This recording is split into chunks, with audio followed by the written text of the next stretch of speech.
Hello comics people, ako si Mel Kasipit and welcome to Indie Comics Podcast. I'm pleased to announce our official collaboration with the Philippine International Comics Festival 2025 happening on July 5th and the 6th from 10 a.m. to 8 p.m. at Megatrade Hall 2 SM Mega Mall. As part of this partnership, we'll be conducting a special interview series featuring creators launching new titles at Pikoff. These interviews will be available on this podcast dito sa Facebook namin as well as sa YouTube channel ng Indie Comics Podcast. With that, kasama ko si Mick Fajardo at ang special guest namin ay si Miss Maria Maranan. Yan, welcome to the show, Maria.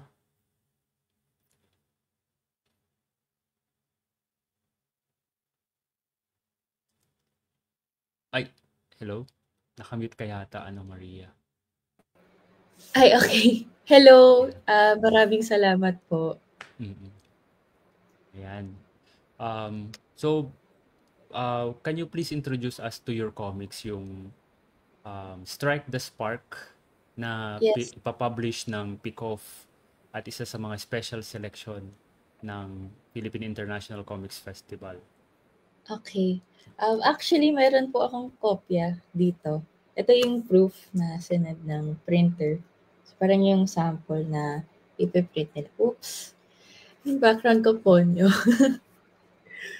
Um, okay, ito. Here, this is a sample of the Strike the Spark preview. So, preview po yung ipapalabas po namin for Pikoff on July 5 to 6, which will be chapter 1 and 2 pa lang. At yung buong book naman ay 12 chapters in total. So, parang konting taste naman na sana hindi masyadong bitin since chapter 1 and 2 siya.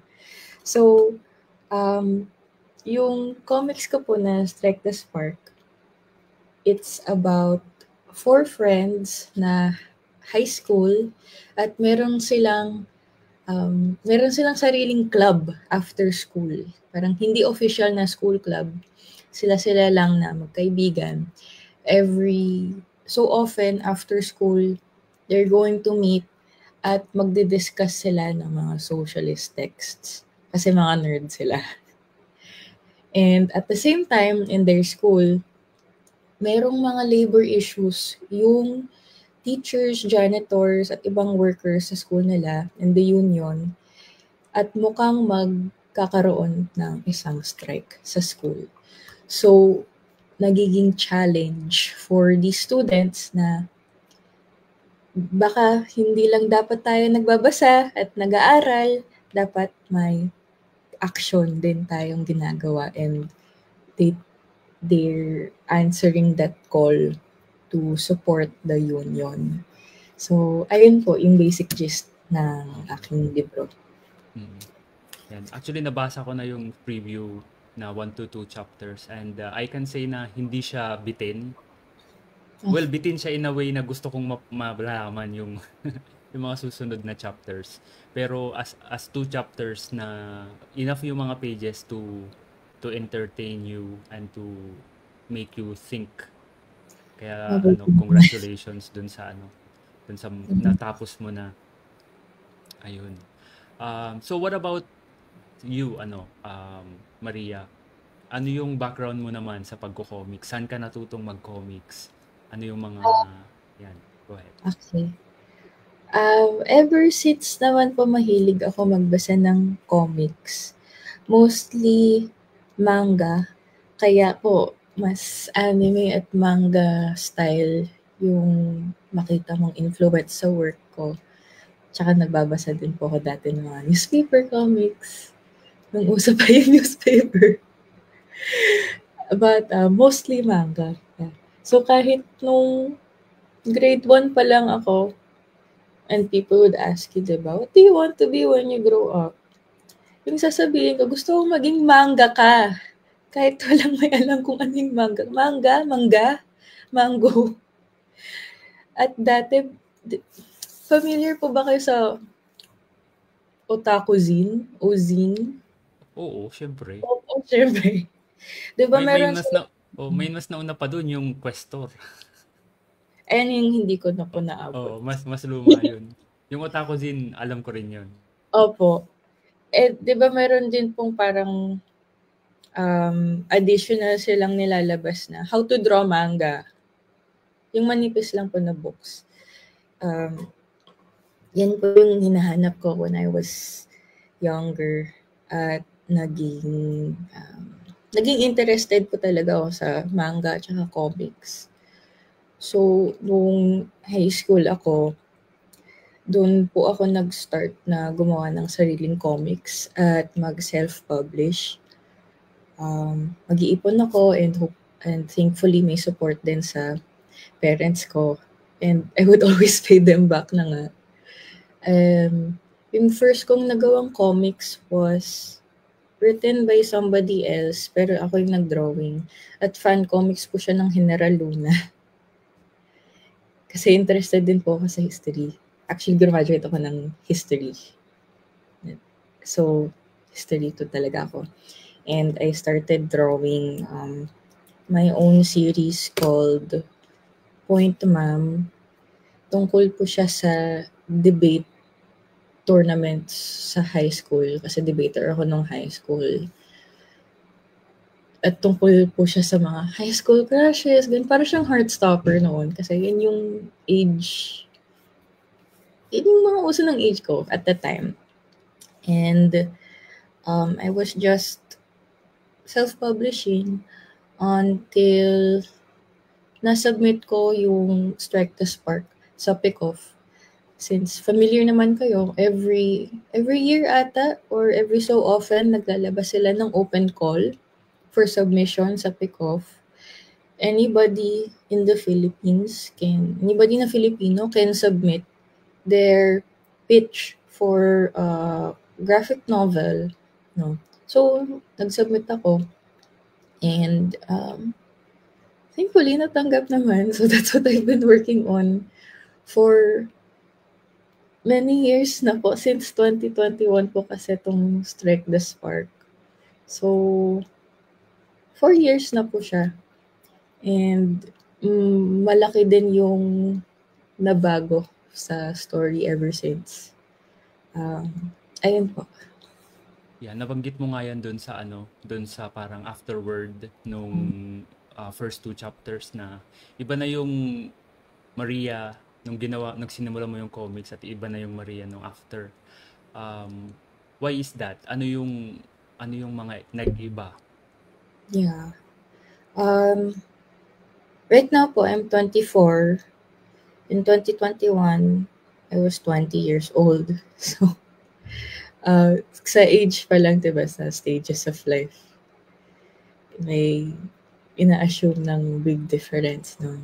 So, at that time po, I was in college, and 2021, so kagitnaan po ng pandemic, lahat po tayo nasa loob pa ng bahay, no? Most of the time.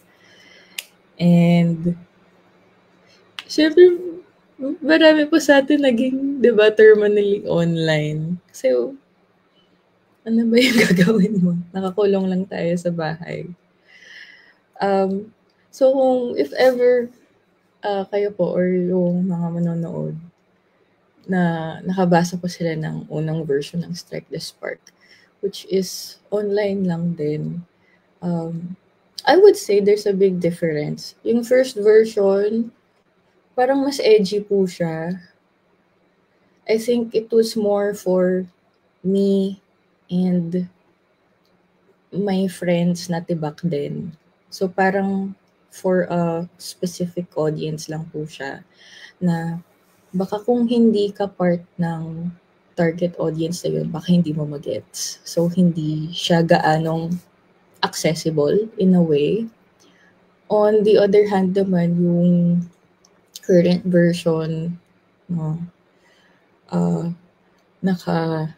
by this time, naka-experience ako ng college in person and all. And nag-grow din ako as an activist. Mostly because of the face-to-face experiences. For example po, yung pinakamalaking experience na naging influential sa paggawa ko ng Strike the Spark was that for some reason, I was in the same situation na in real life na nasulat ko sa comics. Which is funny, 'di ba? Kasi sa comics, student sila na nagso-support sa union ng school. And when I was in third year ng college, nagkaroon ng union issue sa school namin. And of course, as an activist, you have to do something, lalo na it's in your own school, it's in your own home campus with the people, the workers you see every day. So nag-organize kami ng solidarity campaign para malaman ng student body at ng ibang peoples in the school community ano yung nangyayari sa union, sa workers sa school natin, bakit sila may deadlock sa negotiations nila sa admin, bakit posible na magkakaroon sila ng strike. No? And marami pong lessons yung ang nakuha namin, kami ng mga friends ko na activists din from that experience. Until now, best friends kami ng union. Very close pa rin kami sa union. Parang lifelong friendships yung nakuha namin doon sa union. And we learned how to make a real or physical impact na kailangan ko talaga ng discipline tsaka grit kasi kailangan consistent po yung actions nyo. Kailangan consistent yung pag-reach out sa mga tao at pag-engage sa iba. It's very, very far from the mindset of an activist, quote-unquote, na terminally online, na tingin niya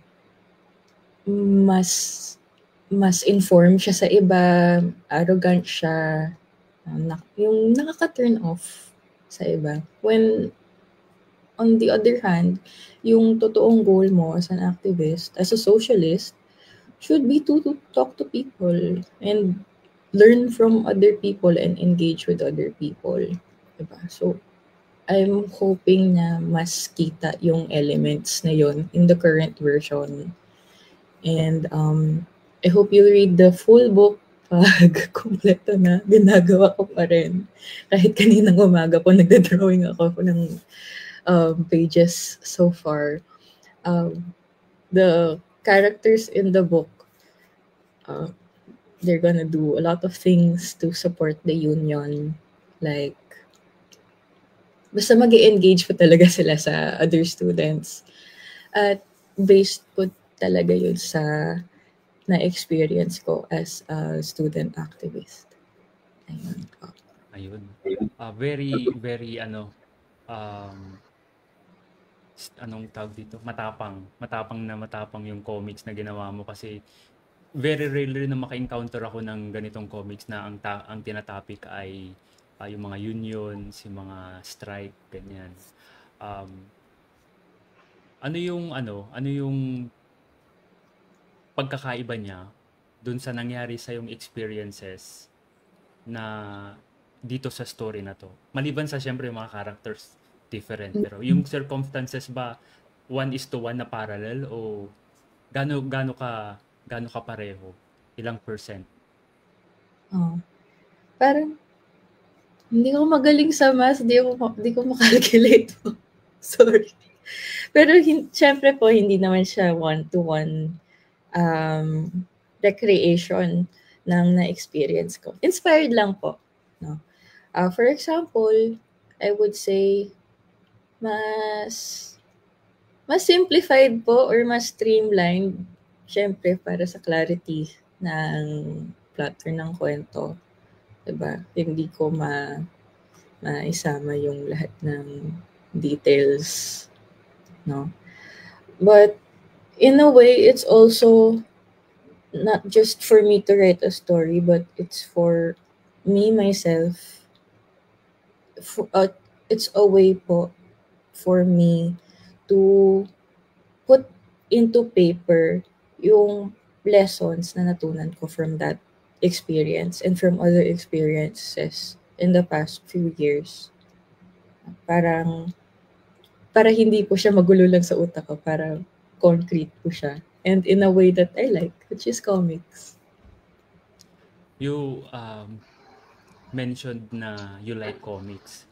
Saan siya nanggaling? Ano yung history mo sa pagkahilig mo sa comics? Mahilig ka ba na talagang magbasa ng comics noon?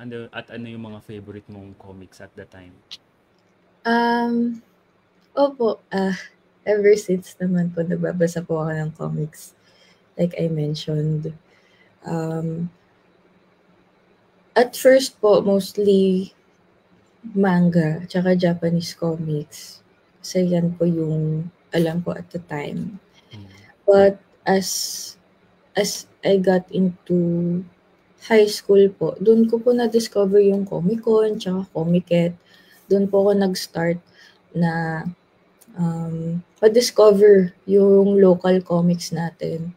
And honestly, I admit na mas familiar ako sa contemporary comics, yung mga comics na lumalabas in the recent years since 2010s, more than yung classic comics natin. No, although I want to learn more din. But yeah, I think yung paborito ko pong local na comics, number 1 po talaga ever since. Always ever since yung sinasabi ko. Edad Balagtas by Emiliana Campilan. I do yun, Na follower ako na ni Dead Balagtas ever since short comics pa lang yung ginagawa niya. Comic strips pa lang no, nung una. Mga funny na comic strips. Yung No Limit Hunger na Yaoi. It's so funny. Inaabangan ko nga kung kailan nila i-compile yun as a book kasi so far ang lumalabas pa lang yung libro na malaki hindi pa na-i-compile yung mga strips. So naka-attend po ako ng book launch pa ng yung malaki niyang book. Sobrang inspiring po. At that time, parang nung nabasa ko for the first time yung Dead Balagtas, sobrang wow! Wow, as in, posible palang gumawa ng comics sa ganito. Ang daming possibilities sa comics. And it's one of the comics that made me really inspired to make my own comics kasi nakaka-inspire po talaga siya. Na kahit ibang level, ibang superpowers ni Dead Balagtas. Sige, at least if I try my best, okay na yun. Yeah. Pero I can say na naaliw ako dito sa ginawa mong comics. Yung mga characters, they feel like totoong tao sila. Yung mga dialogue nila, yung mga galaw nila, yung world kung saan sila gumagalaw. Alam kong Pilipinas yung lugar kasi effective yung pagkakagawa mo ng mga scenes at yung mga places, pati yung mga characters, yung mga kung paano sila mag-usap kanyan. What about yung mga characters naman? Kasi I see na mga hayop sila. Tama ba? Mga anthropomorphic animals, mga furry. Opo, mga furry characters. Oo. Ano yung history mo sa furry fandom? Ano yung mga paborito mong furry content? Actually po, at first, yung first version po ng Strike the Spark, mas furry pa na nga po siya They don't even have fingers, naka-pause lang po sila in the first version. Tapos, mas part din po ng story yung pagka-animal nila. Pero iniba ko na sa current version of the story, naisip ko lang na baka masyado siyang distracting sa main storyline. I don't know until now kung tamang decision yan. Baka yan yung funny part. I don't know. So, yan na nga po. At first, it was because, number one, mahilig ko mag-drawing ng cute animal, furry people. Kasi ang cute lang, tsaka ang funny. And at first, naisip ko na may part siya ng story. Specifically, because if we're talking about animals, di ba, you can talk about ano yung nature or ano yung instincts mo. And this is something that people bring up when you're talking about socialism, for example. So yung ibang argument ng people is that imposible yung socialism kasi against siya sa human nature, whatever that is. Pero yung argument naman ng isang socialist would be that hindi naman set in stone or hindi naman permanent yung ating human nature. Instead, it's something that is molded by the kind of world that we live in. And we have the power to change the world, the kind of world that we live in. So yan yung perspective ng isang socialist. Kaya siya socialist na kumikilos and all. And I think nandun pa rin naman yung theme na yun sa Strike the Spark, yung current version. It's just that it's not really about them being animals anymore. Kasi yun na nga, na-feel ko baka distracting siya. So, yeah. So, at this point, they're animals kasi it's cute. May bababaw na reason for me. I like to draw. Yeah. Cute. Nalala Tapos, ko yung comics na yung Black Sad. Familiar ka ba doon? Opo. Kasi idol ko yung ganda-ganda ng drawing nun eh. Medyo naalala ko kasi mga animals din yung characters dito sa ginagawa mong comics. Ang galing po ng Black Sad. Ano yung favorite mong show or anime or movie or cartoons or comics na ganito rin, anthropomorphized na animals? No, na-mind block ako. Napanood ko po yung season 1 ng Beastars. Pero hindi ko pa na natuloy yung season 2. I don't know why. I don't have time lang po siguro. Ano pa? Na-mind block ako, sorry. Yung Zootopia, favorite mo ba yun? Ganda. Opo. I wouldn't say favorite, but I liked it.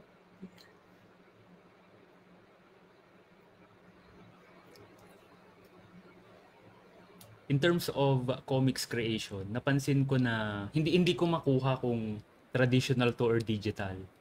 So, pwede mo ba kaming bigyan ng glimpse kung ano yung process mo sa paggawa ng comics? Okay. Meron akong example dito. Ito yung pages na din na drawing ko. So, I just draw it on, ano lang to? Bond paper. Bond paper and ink. I scan it. And yung shading at yung text bubbles, yan yung ginagawa ko digitally. But everything else, all of the drawing, traditional po siya. And I use, gumagamit po ako nito ng nib pen with ink. I think mas maganda lang kasi yung lines na ng ganitong pen. Mas pino. So, very necessary po yung small lines kasi sa style ko,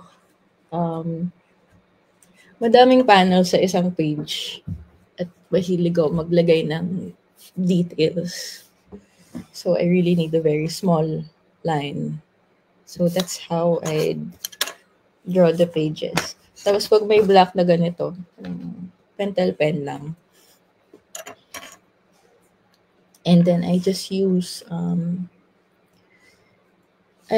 Procreate sa iPad for the tones and the speech bubbles, tsaka yung text. Na it's not the most professional app for comics compared sa Clip Studio, I think. Yeah. Clip Studio Clip Paint Studio yung mas professional na ginagamit na ng mga mangaka, right? Yes.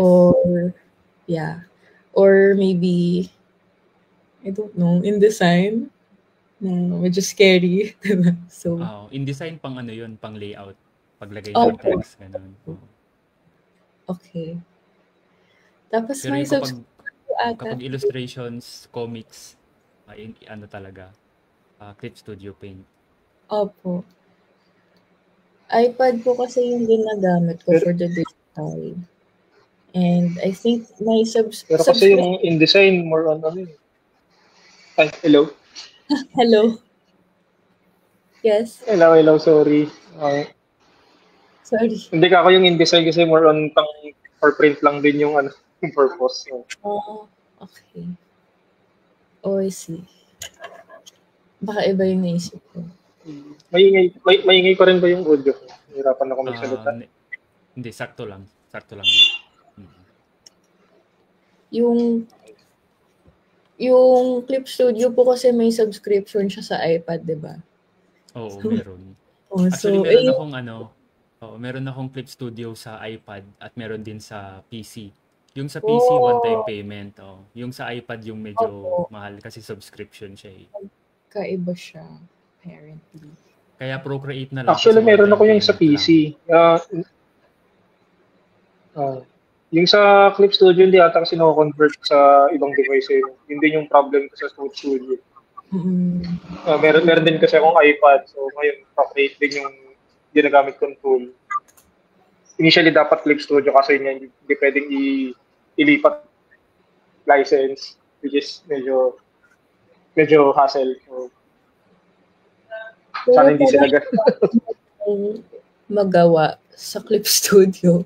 Medyo nakakainggit po pag nakakakita ako ng yung mga assets and all, yung iba't ibang brushes.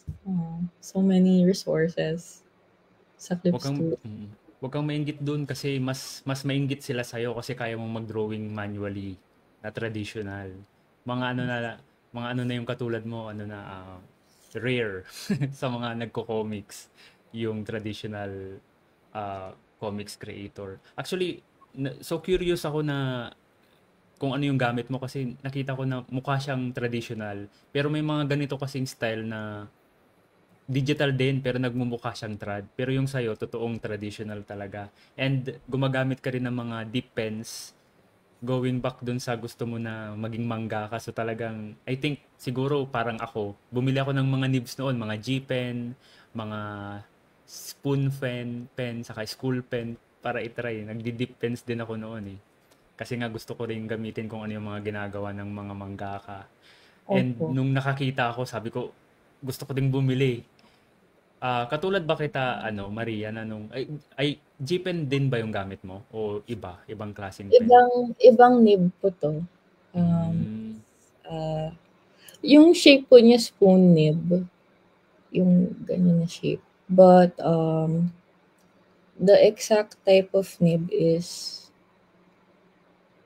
Blue Pumpkin po ata yung pangalan.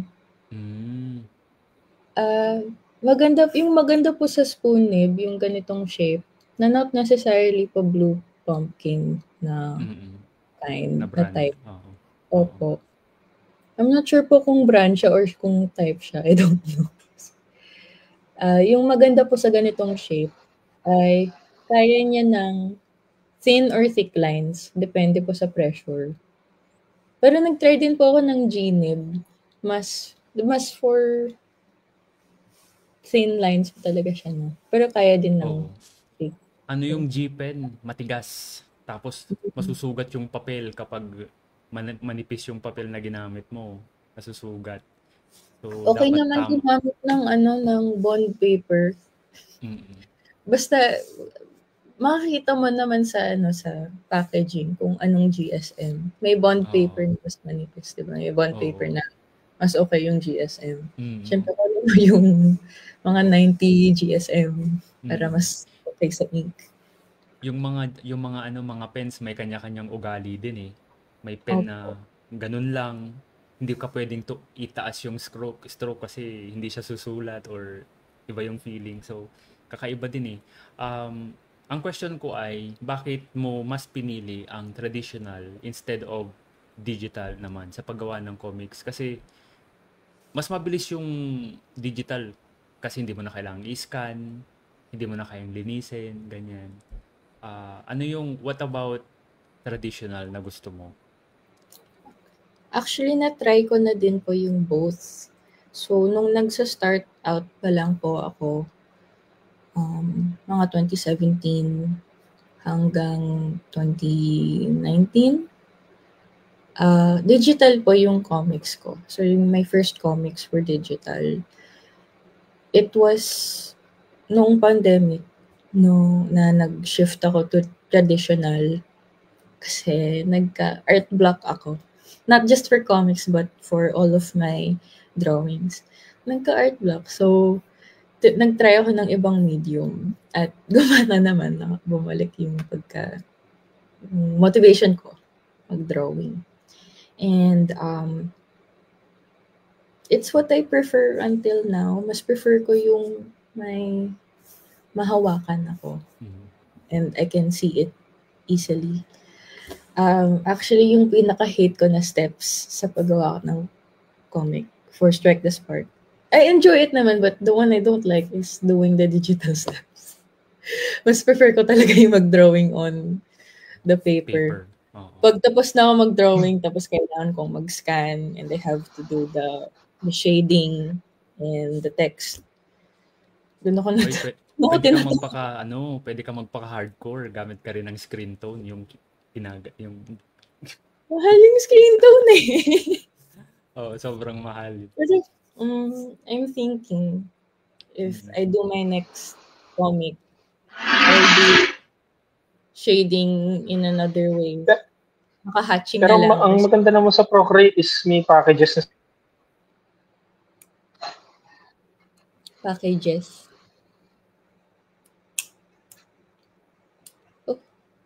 Sorry. Parang nade-delay ata ako, sorry. Hindi, what I mean is, hindi yung sa Procreate kasi di ba may mga screen tone na sila na presets din na or may somewhere na pwede kang pag-downloadan ng mga para presets na screen tones. Yeah. Yan po yung ginagamit ko. Malala. This part. Para rin po sa feeling random sharing lang. Feel. You can find marami pong free resources din for Procreate from the community lang. So, yung tones na ginagamit ko, it's free for any kind of use. Actually, yung isa sa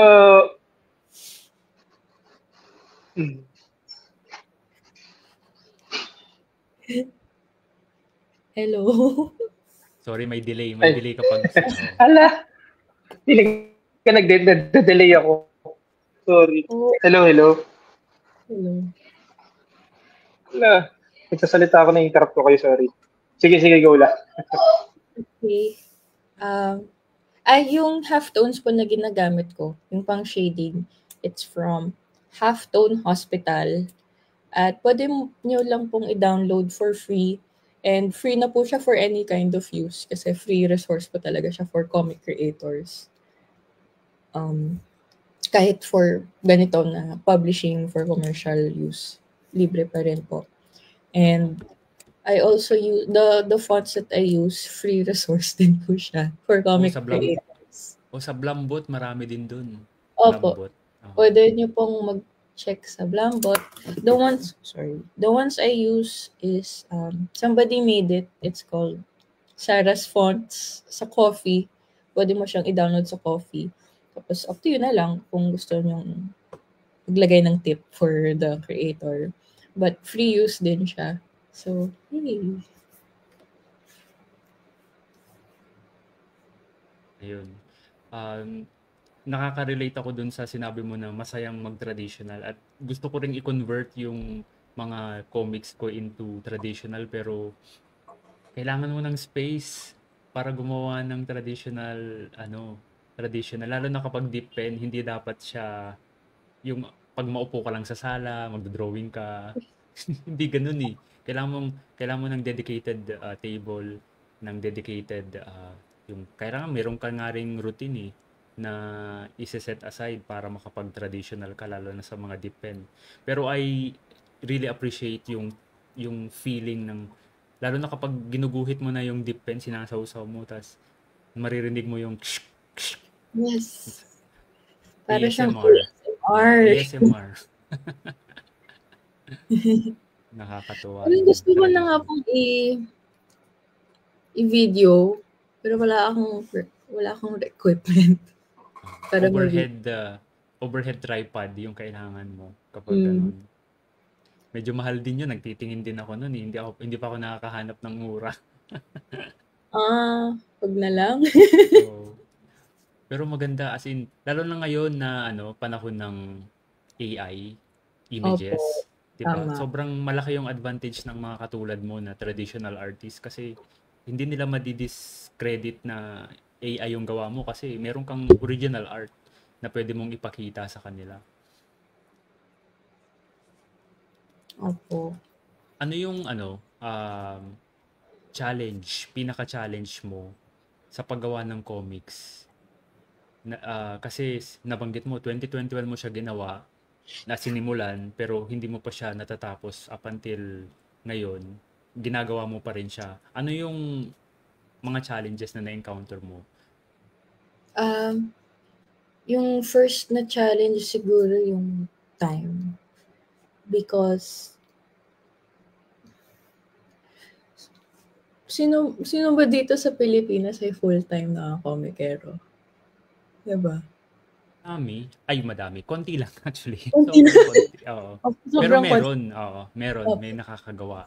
Si Sir Paul Medina, si Manix Abrera, yung mga nagwe-webtoon na sikat sa webtoon na Pinoy. Opo, si Maria Mediaco. Right? Oo.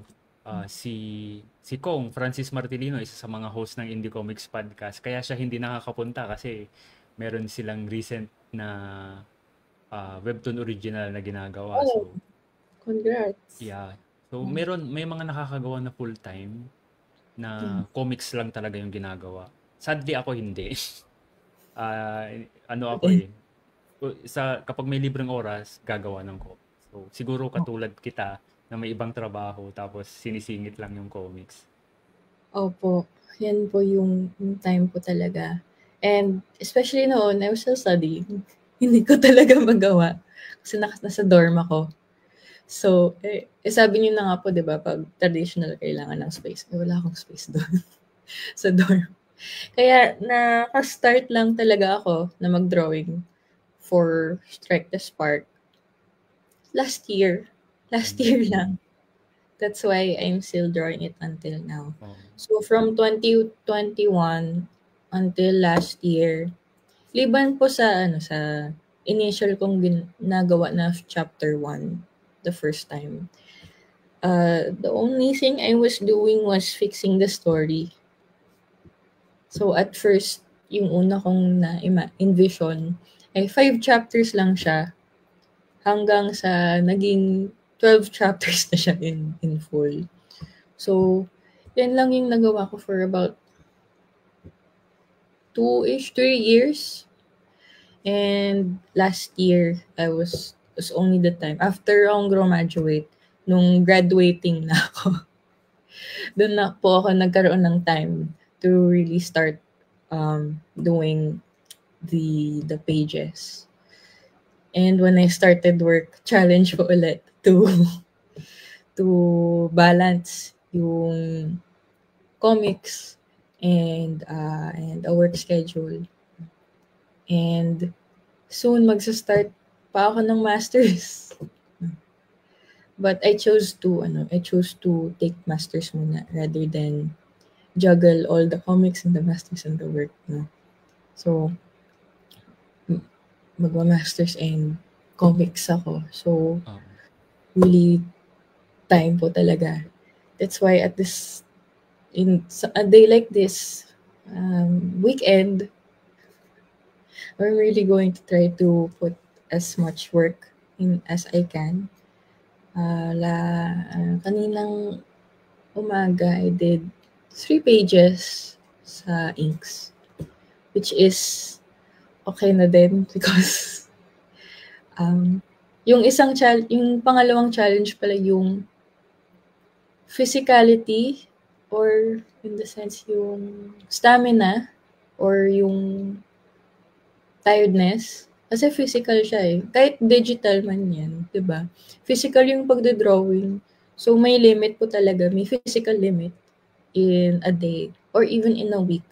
So even if I want to draw every day, hindi po kaya unless okay sa akin magkaroon ng carpal tunnel, which is yung isang fear ko na magka-carpal tunnel. Diba? Sakit ng mga artist yan eh, yung carpal tunnel. Kayo po ba nagka-carpal tunnel na? Hindi pa. Hindi pa? Oo, kasi medyo medyo maaga-aga akong nag-transition to digital. Pero from nung nag-comics ako nung high school, college, hanggang nung nag-uumpisa sa work, traditional talaga ako. Ang napansin ko nung nagta-traditional ako noon, yung hold ko sa pen sobrang tight. 'Di ba kapag nag-i-ink ka, tapos ang ginagamit ko kasi noon Unipin. Hindi pa ako gumagamit ng minsan technical pen. Recently lang ako gumamit ng G pen, mga dip pens kasi wala hindi siya available, mahirap maghanap eh. Napansin ko na sobrang tight nung hawak ko pag nag-i-ink. So, nagkakaroon ng kalyo dito napanood mo na ba yung Bakuman? Hindi pa, pero yan po yung tungkol sa manga paggawa ng manga. Oo. May nakarelate ako ng sobra dun sa isang episode na pinakita nila yung kamay ng mangaka na may kalyo dito. Nagkaroon ng kalyo sa kakahawak ng pen. Yes, I have. Oo, makukuha mo lang yan kapag traditional drawing. Kapag digital kasi medyo hindi masyadong mahigpit yung hawak mo sa pen. Kaya ganun. Saka pwedeng undo. Pwede kang magkamali eh. Kapag traditional, talagang hihigpitan mo para hindi ka magkamali sa mga strokes. Pwede naman pong magkamali sa traditional. Matagal. Correction. Oo. Hindi siya katulad ng digital na Control Z. Yung kapag nagkamali ka sa traditional, either hayaan mo na lang tapos na lang siya. Diskartehan mo na lang kung paano mo siya itatago. Better po kung hindi mo na i-correction tape. Oo. Pero sobrang masaya. Have to think din po yung damage sa paper or may ibang considerations na ganyan. Sobrang fulfilling ng traditional, and sa mga digital artists na hindi pa nagtatry ng traditional, i-try nyo mag-traditional kasi nakakatuwa siya. Medyo mahirap lang mag-transition. Pero kapag nagawa nyo na, masaya siya. Bumalik lang ako sa traditional noon para magamit ko rin yung mga dip pens ko. Yung alam mo yung Inktober, yung kapag sa October maggagawa ka ng mga ink drawings. Doon ko everyday dip pen. So doon ko siya na-practice lang kasi nahihirapan akong maghanap ng time sa paggawa ng traditional art. Kasi kapag magdo-drawing ako ngayon, ang default ko, digital na. Need po talaga mag-practice ng gumamit ng tools. Yung sa dip pen po, nung nagsa-start pa lang ako, hindi pa ako sanay sa pag-handle ng ink, for example. Tapos yung ginagamit ko, ink. Yung ginagamit ko pong ink at the time, hindi siya quick drying na yung ginagamit ng manga, quick drying. So, palagi kong sinasmudge. Sa digital, walang ganun. Walang smudge. Opo. Pag ganun, nasisira talaga yung drawing. Redo talaga, walang undo. And, kaya sobrang bilib ako sa mga traditional artist na sobrang linis ng papel nila. Sabi ko, paano nyo ginawa yan? Kasi pag ako nagdodrawing ng traditional, madumi. Nililinis ko na lang pagka-scan. May mga viewers tayo na nag-hello. Si Arcan Knight. Hello. Sabi niya, nagdo-drawing habang nakikinig para makakuha ng motivation. Yan. Good luck po. Oo. Ikaw ba, Maria, kapag nagdo-drawing ka ba, do you have something na nagpe-play sa background o mas gusto mo yung tahimik lang? Usually po, may pina-play ako. Sometimes, I want it to be quiet lang para focus talaga. Pero usually, may pina-play ako.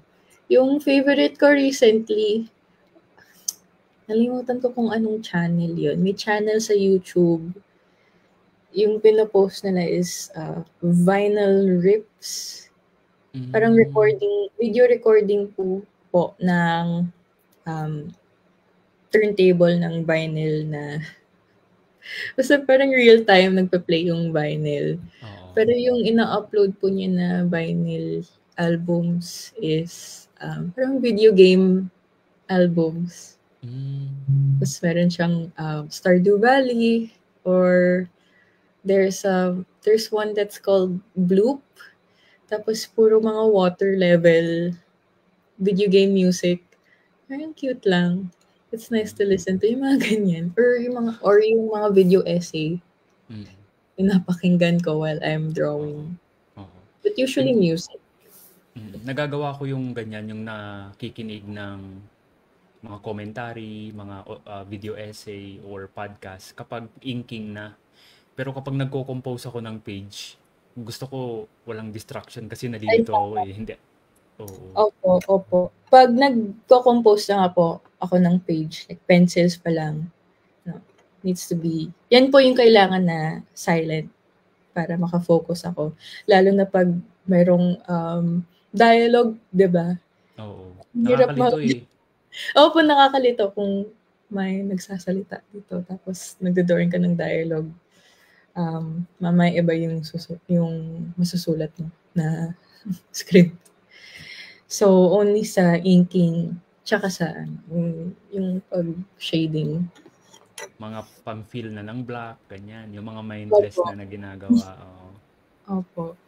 Okay. So, about the process naman sa paggawa ngayon ng comics. Kasi ang dami mong ginajuggle and you still manage to finish comics pages kahit na ginagapang mo. Nakakagawa ka pa rin. So what can you advise sa mga ibang tao na wala akong time mag-comics, hindi ko kaya yan, ganyan. Masyadong complicated. Pero ikaw nagagawa mo eh. So what can you advise sa mga ibang creators or sa younger you na nahihirapang makatapos ng page? For me, it helps po kung mag-dedicate ka talaga ng time in the day to work on your comics. Specific time na the time that you know is productive for you.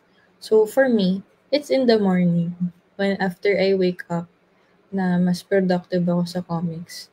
And when I do my comics in the morning, mas satisfying yung feeling, I think. Because the rest of the day, yung nasa isip ko, okay na ako sa comic quota for the day. Okay na ako. Hindi ako mag-worry. So, for example, when I was going to work, usually, magko-comics ako after I go home. But actually, mas prefer ko kung on the days na makakagising ako ng maaga. And I will do the comics before going to work. Which is not every day kasi mahirap siya, especially if you have to wake up very early. So, you're going to know what works for you naman kung mag-try ka eh. So, mag-try ng different things until ma-realize mo kung ano yung mas effective sa'yo. Which is what I've been learning over the past year since na-mention ko na nga. Since last year, akong nag-work on Strike the Spark.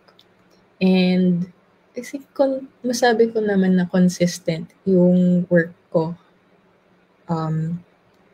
Over the past year and throughout all of those months, na nagle-learn din ako kung ano yung effective na method sa akin. Like working in the morning, tsaka kailangan mo ding malaman kung ano yung stamina or yung physical limit ng drawing mo. So for me, it's usually 3 pages. Very rarely, I will do 4 pages. But I know if I do 4 pages, the next day, kailangan kong magpahinga. So, yung mga ganyan po, it's the kind of thing na malalaman mo lang when you actually try. So, just try to the best effort that you can, and then that's how you will learn, I think. Yeah, tama. Mayroon akong na-encounter noon na yung mga creatives daw or everyone, yung mga tao, mas creative daw sila kung yung gusto mong gawin na creative, gawin mo first thing na pagkagising mo. Mas maganda yung mag-output na magagawa mo ko kasi meron kang window na sobrang creative ka at usually nasa morning yun. So, maganda na wag mong sayangin yung oras mo sa umaga na mag-check ng emails, mga ganyan, or mag-consume ng social media. Oo. Kasi sayang yung window na yun na sobrang creative ka na usually sa morning talaga. Although ako, hindi ko talaga din ma-apply. Pero noon, nasubukan ko rin mag-drawing sa umaga and lalo na kapag may nirarush. Mas marami akong natatapos kung sinisimulan ko kaagad sa umaga yung kailangan kong tapusin na project. Pagdating ng hapon, pag marami ka nang nagawa, sasabihin mo, okay, kota na. Pwedeng iba na lang yung gawin ko. Opo, tama. Ayun. Meron tayong viewer ulit, si Sir Fred Cabredo. Yeah. Hello po. Ano rin siya? Pick-off selection din. Sir Fred, schedule na natin yung IKP mo. Ayun. So, okay, let's go back dito sa Strike Comics mo, Strike the Spark Comics. What do you hope to for the readers na yung takeaway nila pag nabasa nila yung comics mo up to the 12th chapter? Kapag tapos mo na yung 12th chapter, ano yung hope mo na ma-take away nila? I hope that they will really learn something about how I hope that they will really learn something about what you can really do as on your own with your group, with your friends and with your group about real political action. Kasi marami na pong movies and books and all na critique siya about capitalism, diba? Parang may genre recently ng mga movies na critical of capitalism. But I think kulang yung media that actually helps you think about what to do. Moving forward, ano yung magagawa natin as a collective, diba? So that's what I'm hoping. Actually, meron akong nice reaction from a friend who read. Pinabasa ko sa phone ko yung pages so far. Kasi sa phone ko lang naman yun. And actually, hindi siya Pinoy. She's a foreigner na ibang Asian nationality. And to my surprise, nagustuhan niya yung comics. And I thought she was just being nice lang kasi mag-friends kami. But she was really reading it. And nung natapos niya yung pages na nasa phone ko, sabi niya "Okay, I wanna be a leftist now." Or I want to learn more about what this is about. And I think may natunan din siya about the Philippines and the Filipino experience. No? Because I really want that to be part of the book. Especially because if it's in English, diba? And for Pickoff, they want to help your book reach an Global audience, audience. opo, o global audience kahit outside of the Philippines. No? So for me, it was very important to draw real places. For example, marami akong ginagamit na reference pictures. Actually, madalas kong ginagamit yung Google Street View for all of Yeah. those streets in Yeah. Manila. Another tip for creatives, pwede nyo gamitin yung Google Street View kung mayroong location kayong kailangan. Opo, para real location siya. And ayun, that's why I want to draw with detail din para ma-feel mo yung this is really in the Philippines. And yeah, so I want people to learn what they can do about political action in the Filipino context. Like, may ganito sa Philippines. Even for young people sa Pinas. A lot of young people like me in the Philippines were doing this. Yan. So, Maria, congratulations. Ngayon pa lang, I am congratulating you sa book mo kasi very rare. Sabi ko nga kanina, konting-konti lang yung gumagawa ng ganitong klaseng libro that tackles these kinds of topics na kailangan talaga siyang pag-usapan. And ang hope ay kapag binasa nila yung libro, they will start thinking for themselves kung ano ba talaga yung gusto nila, di ba? They can choose on their own. Hindi naman siya, di ba, I think hindi naman preachy itong libro mo na dapat dito tayo, dapat diyan tayo. Meron siyang ino-open up na conversation. And that is important para, alam mo yun, ma-develop yung critical thinking nating Pinoy, especially para makapag-choose tayo ng mga mas magagaling na leaders, di ba? Thank you. May isa pa akong tip pala for backgrounds. Marami po kasing YouTuber na yung mga video nila ay walkthrough. Walkthrough Menjola Street, for example. Sorry, Menjola Avenue. Walkthrough Legarda Street. So, tapos i-pause mo lang, nandiyan na yung yung background mo. Tapos street level po talaga siya. Oo. Yun, usually kapag comics, street level din naman yung mga di ba, scenes. Opo. Opo. Tapos mas organic kasi tao yung sobrang galing. Where can we follow you, Maria, sa mga socials mo? Meron ka bang art account or website? Po. Meron po akong art page dito sa Facebook which is Perpetuals to Scriptorium. I want to share this post sa page ko. So maybe if you check the shares later, naka-share siya. At meron din po akong Instagram which is perpetuals2s_ kasi taken na yung isang username.